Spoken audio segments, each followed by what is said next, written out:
It's been 3 years since the world learned that Josh Duggar molested 5 young girls, 4 of whom were his sisters, while still living in his parents' home. As a result of the timing of the assaults and the fact that Josh was able to avoid prosecution with the help of his parents, many felt that Jim Bob and Michelle Duggar should be held accountable along with Josh.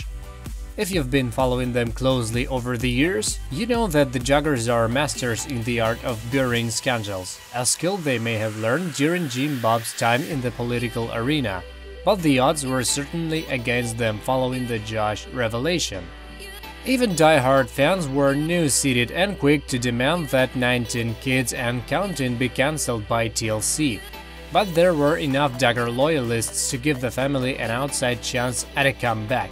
Jim Bob seized the opportunity by deflecting blame and practicing the art of distraction.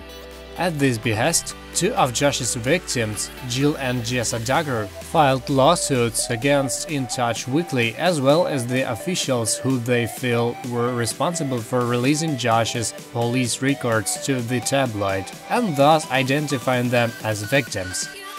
Jill and Jessa were not named in the documents, but they feel it wouldn't be difficult for interested parties to deduce their identities.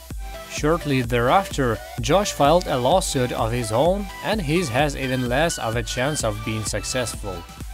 Countless legal experts and attorneys have already weighed in, explaining that since Josh was well over the age of majority when the records were released, the police department was well within its rights to comply with the Freedom of Information Act requests filed by In Touch.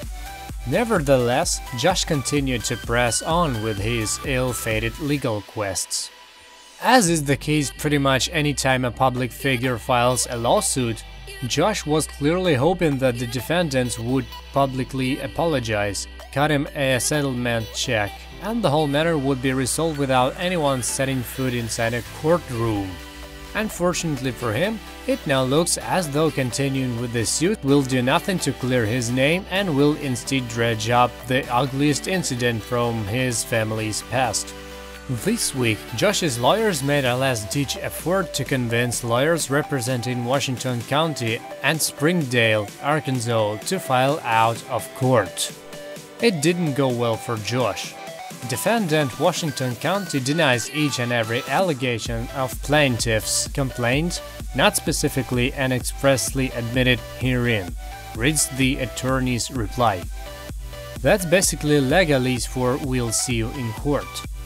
Josh's lawyers attempted to tug at the defendant's heartstrings, claiming that the 30-year-old suffered severe emotional distress, mental anguish, and substantial loss of income as a result of the released documents. Unfortunately for the Duggars, Washington County and Springdale officials aren't having it and continue to insist that Josh has failed to state a claim upon which relief can be granted.